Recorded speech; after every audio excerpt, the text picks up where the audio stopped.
अस्सलाम वालेकुम स्टूडेंट्स। बच्चों, ये बात हम जानते हैं कि जो अर्थ है वो रिवॉल्व कर रही है around sun due to the gravitation pull. जो सन जो है वो ग्रेविटेशनल फोर्स अप्लाई करता है हमारी अर्थ के ऊपर। उसकी वजह से अर्थ जो है वो रिवॉल्व करती है। अब मेरा एक सवाल है आपसे। अगर सन जो है वो डिसअपियर हो जाए, गायब हो जाए, तो क्या जो अर्थ है वो इंस्टेंटली फ्लाई कर जाएगी? 2 मिनट दीजिए और सोचिए ज़रा कि अगर सन डिसअपियर हो जाए, क्योंकि सन ही फोर्स अप्लाई कर रहा है, तो क्या अर्थ इंस्टेंटली अवे फ्लाई कर जाएगी, उड़ जाएगी वहां से? अगर यही सवाल किया जाता न्यूटन से, तो न्यूटन का जवाब होता है इंस्टेंटली। न्यूटन के मुताबिक फौरन होगा। जो अर्थ होगी वो अपने रास्ते को छोड़ देगी, क्योंकि कोई ग्रेविटेशनल पुल नहीं होगी। जबकि यही सवाल अगर किया जाता है आइंस्टाइन से, तो आइंस्टाइन कहता है नहीं, ऐसा नहीं होगा। ऐसा 8 मिनट के बाद होगा, फौरन नहीं होगा। ठीक है। तो जो न्यूटन है वो ये कहता है कि भाई ग्रेविटी तो एक फोर्स का नाम है, और जब हम फोर्स को रिमूव कर देते हैं तो जाहिर सी बात है जो रिवॉल्व कर रहा था अर्थ वो अब रिवॉल्व नहीं करेगा, फ्लाई अवे कर जाएगा। बट आइंस्टाइन कहता है कि जो ग्रेविटेशन है एक्चुअली वो फोर्स नहीं है। ठीक है, बल्कि अकॉर्डिंग टू आइंस्टाइन ये कॉन्सिक्वेंस है मास एनर्जी रैपिंग का 4 dimensional fabric of space time में। ठीक है। सो ये जो बहस मुबाहिसा है बेसिकली ये लीड करता है हमारे आज के लेक्चर पर, और उस टॉपिक का नाम है the general theory of relativity. आज की वीडियो में जनरल थ्योरी ऑफ रिलेटिविटी को समझेंगे और देखेंगे कि अगर हम इस थ्योरी को स्टडी करते हैं तो इसके क्या क्या नताइज निकल कर आते हैं जो हम ऑब्जर्व कर सकते हैं। दो पॉस्टुलेट्स हैं, पहला पॉस्टुलेट देख लेते हैं। पहला पॉस्टुलेट ये है कि जो फिजिक्स के लॉज हैं उनको हम एक्सप्रेस कर सकते हैं in equations having the same form in all frames of references. कहने का मकसद यह है कि जो जितने भी लॉज ऑफ फिजिक्स हैं उनको हम इक्वेशंस के जरिए जाहिर करते हैं, वो सेम रहते हैं in all frame of references regardless of their states of motion. भाई हर फ्रेम ऑफ रेफरेंस में वो लॉज बिल्कुल करेक्ट रहते हैं। इसका मतलब ये हो गया कि जो जनरल थ्योरी है वो यूनिफॉर्म और एक्सेलरेटेड मोशन दोनों को कवर करती है। हम लोगों ने जब स्पेशल थ्योरी ऑफ रिलेटिविटी को डिस्कस किया था तो हमने कहा था in inertial frame of references.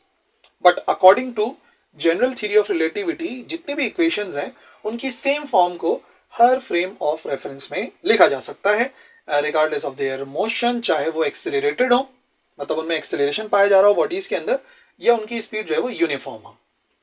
इसका मतलब यह है कि हम इसके जरिए ग्रेविटेशनल फिनोमेना को डिस्क्राइब कर सकते हैं। ठीक है। और सेकंड पॉस्टुलेट जो है principle of equivalence, this is very important. There is no way to spot the difference between gravity and acceleration for an observer in a closed laboratory. एक क्लोज्ड लेबोरेटरी एक क्लोज सिस्टम है जहां पर एक observer बैठा हुआ है, तो वो ऑब्जर्वर डिफरेंशिएट कर ही नहीं सकता ग्रेविटी और एक्सेलरेशन के दरमियान में। सही है, जैसे वो ग्रेविटी को फील करता है वैसे ही वो एक्सेलरेशन को भी फील करेगा, और उसके लिए मुमकिन ही नहीं है कि वो इन दोनों के दरमियान में डिफरेंशिएट कर ले। It means principle of equivalence ये कहता है कि acceleration and gravity are the same thing for an observer in a close laboratory. दूसरे लफ्जों में ऐसे कह लो, कोई तरीकेकार है ही नहीं किसी ऑब्जर्वर के लिए जो लेबोरेटरी में हो कि वो डिस्टिंग्विश कर सके उन इफेक्ट्स का जो कि प्रोड्यूस करती है ग्रेविटेशनल फील्ड या जो प्रोड्यूस कर रही है एक्सेलरेशन ऑफ द लेबोरेटरी। तो इसका मतलब जो पोस्टुलेट है ये फॉलो करता है एक्सपेरिमेंटल ऑब्जर्वेशन को कि inertial mass of body is always equal to the gravitational mass of the body. थोड़ा सा एक्सप्लेन कर देते हैं। देखो, जो प्रिंसिपल इक्विवेलेंस है ना वो ये कहता है कि भाई जो भी ग्रेविटी के असरात नजर आते हैं, जैसे मिसाल के तौर पे अगर ग्रेविटी जो है वो ज्यादा होती है तो हमें अपना वेट ज्यादा महसूस होता है। इसी तरीके से अगर उसी डायरेक्शन के अंदर वो लेबोरेटरी एक्सेलरेट कर रही होगी तब भी हमें अपना हमारा वेट जो है वो ज्यादा महसूस हो रहा होगा। तो इसका मतलब ये हुआ कि कोई तरीकेकार नहीं है दो चीजों के दरमियान में डिफरेंशिएट करना कि inertial mass F is equal to M A और जो ग्रेविटेशनल मास है यानी कि F is equal to M G, इनमें आप बिल्कुल भी डिफरेंस नहीं कर सकते, because gravity and acceleration for the observer in a laboratory is the same thing. ठीक है जी। अब कॉन्सिक्वेंसेस से और थोड़ा सा उन पोस्टुलेट्स की तरफ जो है वो चलेंगे। सबसे पहली बात जो आइंस्टाइन की है, जो बहुत कॉमन भी है, आइंस्टाइन की general theory of relativity state करती है कि टाइम एक फोर्थ डायमेंशन है। Adding to the 3 dimension of the space. भाई स्पेस की 3 डायमेंशन तो हमें पता है, एक्स एक्सिस है, वाई एक्सिस है और जेड एक्सिस है, सही है ना। बट आइंस्टाइन की जनरल थ्योरी ऑफ रिलेटिविटी ये कहती है कि इसी के अंदर आपको टाइम को भी ऐड करना पड़ेगा, because time is the 4th dimension. और आइंस्टाइन ने इसको कहा था 4 dimensional geometry as space time. ये जो 4 डायमेंशनल हो गए ना, इनको स्पेस टाइम मिलाकर कहते हैं। मतलब हमेशा स्पेस को अलग ट्रीट करते हैं, टाइम को अलग ट्रीट करते हैं। देखो जनरली जो 3 डायमेंशन होती हैं, एक्स एक्सिस, वाई एक्सिस और जेड एक्सिस, वो हमें बताती हैं एक ऑब्जेक्ट की पोजीशन लेफ्ट और राइट के लिहाज से, कि वो लेफ्ट पर है कि राइट पर है। और वो हमें पोजीशन बताते हैं अप और डाउन के लिहाज से, कि ऑब्जेक्ट ऊपर है या नीचे है, या वो बताता है हमसे दूर या हमारे करीब।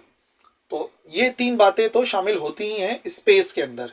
बट आइंस्टाइन का ये कहना है कि टाइम बताना बहुत जरूरी है।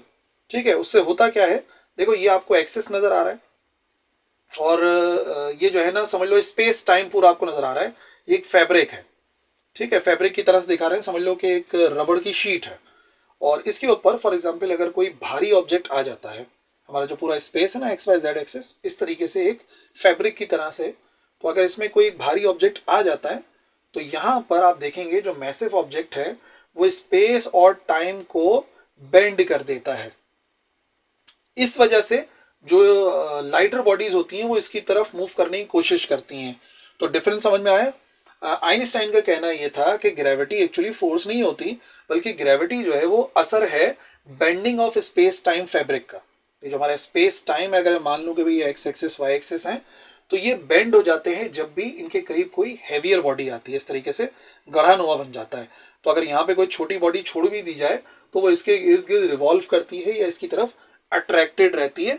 But according to general theory of relativity, ये किसी फोर्स की वजह से नहीं हो रहा, बल्कि स्पेस टाइम का जो फैब्रिक है इसकी बेंडिंग की वजह से होता है। ठीक है जी। तो आइंस्टाइन ने शो करा कि जो स्पेस टाइम एक दूसरे को अफेक्ट करते हैं, यानी कि जो मैसिव बॉडी होती हैं अर्थ और सन की, वो स्पेस टाइम को कर्व कर देती हैं थोड़ा सा, और इस कर्वेचर की वजह से ही दरअसल हम ग्रेविटी को एक्सपीरियंस करते हैं। ठीक है ना। तो भाई अगर उसी शीट के ऊपर देखो, अगर इसी शीट के ऊपर यहाँ पर कोई छोटा सा ऑब्जेक्ट मैं डाल दूं, तो यकीनन वो इसकी तरफ मूव करेगा। तो हम जो अट्रैक्शन महसूस करते हैं वो किसी फोर्स की वजह से नहीं है, बल्कि वो इस कर्व की वजह से है, जो कि स्पेस टाइम के अंदर प्रोड्यूस हो जाता है ड्यू टू हैवियर बॉडी। तो जाहिर सी बात है, जितनी बॉडी हैवियर होगी उतना ही ज्यादा फैब्रिक के अंदर बेंडिंग आएगी, मतलब कि उतना ज्यादा अट्रैक्शन होगी। तो दो काम हो जाएंगे बच्चों। टाइम जो है वो मैसिव बॉडी से करीब स्लोअर गुजरता है। जब भी आप किसी मैसिव बॉडी के करीब होते हैं तो टाइम आपका बहुत ही स्लो गुजरता है। ठीक है। और टाइम तब भी स्लो गुजरता है जब ऑब्जेक्ट बहुत ही फास्ट मूव करते हैं। तो आपने एक बात ऑब्जर्व करी कि टाइम दो चीजों की वजह से स्लो रन कर रहा है। एक तो जब वेरी फास्ट मूव कर रहे हैं ड्यू टू इट्स एक्सेलरेशन, और मैसिव बॉडी का मतलब ग्रेविटी की वजह से। तो वही तो हम कह रहे हैं कि एक्सेलरेशन और ग्रेविटेशन बिल्कुल सेम काम करती हैं in general theory of relativity, और दोनों ही टाइम को स्लो कर देते हैं। यानी मैसिव बॉडी से करीब जो टाइम है वो स्लो मूव करता है। ठीक है। तो ये था हमारा पहला कॉन्सिक्वेंस, यानी कि स्पेस टाइम फैब्रिक वाला। सेकंड है रेड शिफ्ट। देखो जनरल थ्योरी ऑफ रिलेटिविटी हमें एक और बात बताती है, और कि जो लाइट आ रही होती है किसी स्ट्रॉन्ग ग्रेविटेशनल फील्ड से, तो उसकी वेवलेंथ जो है वो शिफ्ट हो जाती है लॉन्गर वेवलेंथ की तरफ। और सबसे ज्यादा जो लॉन्गर वेवलेंथ होती है लाइट के अंदर, वो रेड कलर की होती है। दैट्स वाई इसको नाम दिया गया रेड शिफ्ट। ठीक है। तो जब भी कोई लाइट ट्रेवल करती हुई आ रही होगी स्ट्रॉन्ग ग्रेविटेशनल फील्ड से, तो उसकी वेवलेंथ बढ़ जाएगी, और इसी वेवलेंथ के बढ़ने को हम रेड शिफ्ट कहते हैं, क्योंकि सबसे ज्यादा वेवलेंथ होती है रेड की। तो भाई देखो, एक व्हाइट हॉट स्टार है किसी मैसिव बॉडी के करीब, ठीक है, वो व्हाइट ही रहेगा एट इट्स सरफेस।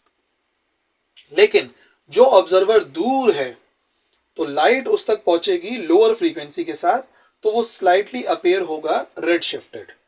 ठीक है। देखो, एक स्टार है, एक्चुअली वो व्हाइट ही है, व्हाइट हॉट स्टार है, लेकिन क्योंकि वो किसी ग्रेविटेशनल पुल से गुजरता हुआ आ रहा है, तो उसकी वेवलेंथ बढ़ जाएगी या फ्रीक्वेंसी कम हो जाएगी। तो एक्चुअली हमें व्हाइट नहीं शो होगा, बल्कि वो स्लाइटली जो है वो हमें रेड कलर का नजर आएगा। यानी कि जो वहां से आने वाली व्हाइट लाइट थी उसकी वेवलेंथ बढ़कर रेड की तरफ शिफ्ट हो गई। भाई देखो इसको ऐसे समझो, एक स्लोप है मिसाल के तौर पे, और जब किसी बॉडी को यहाँ से मैं पुश करता हूँ तो बॉडी ऊपर की तरफ जाती है, लेकिन जाते जाते स्लो डाउन हो जाती है क्योंकि उसे वर्क डन करना पड़ रहा है ना अगेंस्ट ग्रेविटी, है ना। भाई बॉल इनिशियली तेज होती है और आहिस्ता आहिस्ता क्या हो जाती है, स्लो डाउन हो जाती है ग्रेविटी के अट्रैक्शन की वजह से। बिल्कुल इसी तरीके से जब भी लाइट किसी हैवियर, देखो हैवियर फैब्रिक से गुजरेगी तो आप देखेंगे कि उसकी वेवलेंथ जो है वो एनर्जी कम हो जाएगी। एनर्जी कम होने का मतलब फ्रीक्वेंसी कम हो जाएगी, फ्रीक्वेंसी कम होने का मतलब वेवलेंथ बढ़ जाएगी। सही है ना। तो जैसे रोलिंग बॉल ऊपर जाते जाते अपनी एनर्जी को लूज कर रही थी, बिल्कुल इसी तरीके से लाइट भी जब किसी हैवियर बॉडी के खिलाफ मूव करती हुई आ रही होती है तो कुछ अमाउंट ऑफ एनर्जी को लूज कर देती है। इसी वजह से जो कलर है वो रेड की तरफ शिफ्ट हो जाता है, बिकॉज रेड की एनर्जी और फ्रीक्वेंसी सबसे कम है, या हम कह सकते हैं कि वेवलेंथ सबसे ज्यादा है। इसे कहते हैं रेड शिफ्ट। तीसरा बड़ा इंटरेस्टिंग जो है कॉन्सिक्वेंस है, जो थ्योरी प्रिडिक्ट करती है कि जब ग्रेविटी बहुत ज्यादा बढ़ जाएगी, बहुत ज्यादा, तो वो इस तरीके वो प्रोड्यूस हो जाएंगे ब्लैक होल्स, मतलब वही ऑब्जेक्ट जो है वो ब्लैक होल बन जाएंगे। जो ब्लैक होल ऑब्जेक्ट हैं एक्चुअली उनकी ग्रेविटी इतनी मैसिव है, इतनी ज्यादा है कि लाइट स्केप नहीं कर सकती उसकी सरफेस से।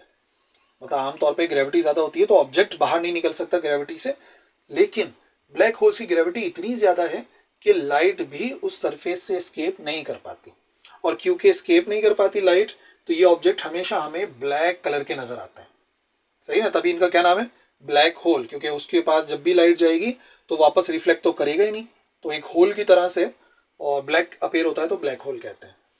तो ब्लैक होल आमतौर पे इस तरीके का होता है, दरमियान में जो आपको नजर आ रहा है ना। अब लाइट जो है वो इस तक पहुंच भी रही होगी तो रिफ्लेक्ट होकर हम तक नहीं जा रही, क्योंकि ये लाइट को हमारी तरफ जो है वो ट्रेवल करवाएगा ही नहीं, सारी की सारी लाइट को जो है वो एब्जॉर्ब कर लेगा, तभी ये ब्लैक अपेयर होता है और हम इसे ब्लैक होल कहते हैं। चौथा, ग्रेविटेशनल लेंसिंग होती है। अच्छा, लाइट जो है वो बेंड हो जाती है जब वो कर्व्ड स्पेस टाइम से गुजरती है। भाई समझ गए ना, अब स्पेस टाइम जब कर्व हो जाता है तो वो बॉडीज को भी अपनी तरफ खींचता है और लाइट को भी अपनी तरफ खींचने की कोशिश करता है, तो लाइट बेंड हो जाती है। इस वजह से क्या होता है कि जो दूर वाले ऑब्जेक्ट्स हैं वो थोड़े से हमें डिस्टॉर्टेड नजर आते हैं, थोड़ा सा मैग्नीफाइड से, धुंधले से नजर आते हैं। तो ये जो ग्रेविटेशनल लेंसिंग है, इसको बहुत इस्तेमाल किया जाता है to study the distant galaxies and other objects. दूसरे ऑब्जेक्ट को जब दूर वाले ऑब्जेक्ट्स को हम स्टडी करते हैं तो ग्रेविटेशनल लेंसिंग का बड़ा ख्याल रखा जाता है। बिल्कुल इस तरीके से होता है, देखो कि लाइट रे उस गैलेक्सी से ट्रेवल करती हुई आ रही है, लेकिन यहाँ पर जो है वो बहुत ज्यादा मैसिव ग्रेविटी पाई जा रही है, और उसकी वजह से आप देखो स्पेस टाइम यहाँ पर जो फैब्रिक है वो कर्व नजर आ रहा है। यहाँ पे तो बिल्कुल प्लेन है राइट साइड पे लेफ्ट पर, लेकिन यहाँ पर बेंड हो गया due to the presence of massive bodies. तो जब लाइट यहाँ से ट्रेवल करती हुई आएगी तो थोड़ा सा डिस्टॉर्ट हो जाएगी, जिसे ग्रेविटेशनल लेंसिंग कहते हैं। तो जो इमेज होता है वो हमें क्लियर नजर नहीं आता, थोड़ा सा डिस्टॉर्टेड या समझ लो मैग्नीफाइड टाइप नजर आता है। और पांचवा और आखिरी कॉन्सिक्वेंस क्या नतीजा निकलता है जनरल थ्योरी ऑफ रिलेटिविटी का, ये प्रिडिक्ट करती है कि हमारा यूनिवर्स एक्चुअली लगातार एक्सपेंड होता चला जा रहा है। और फिर जब एस्ट्रोनॉमिकल ऑब्जर्वेशंस की जाती हैं तो उससे भी ये बात साबित होती है कि जो हमारा यूनिवर्स है वो एक्सपेंड हो रहा है। बिल्कुल जैसे एक बलून के ऊपर मैं अगर बहुत सारे निशानात लगा दूं और फिर उस बलून को मैं फुलाऊं तो ऑटोमेटिकली ये एक दूसरे से दूर होते चले जाएंगे, फैब्रिक के अंदर चेंज आता रहेगा, जैसे रबर बलून के फैब्रिक के अंदर चेंज आता है। सो ये भी एक नतीजा है जनरल थ्योरी ऑफ रिलेटिविटी का। ठीक है बच्चों, बात समझ में आ गई। सो बस इतना ही समझना है हमें जनरल थ्योरी ऑफ रिलेटिविटी में, क्योंकि हमें जस्ट थ्योरेटिकल समझना है, नथिंग मैथमेटिकल। और अगर कोई सवाल है कॉन्सिक्वेंसेज या थ्योरी के हवाले से तो आप बिल्कुल लिखिएगा कमेंट सेक्शन में, इंशाल्लाह I will reply. That's all for this video. अल्लाह हाफिज़।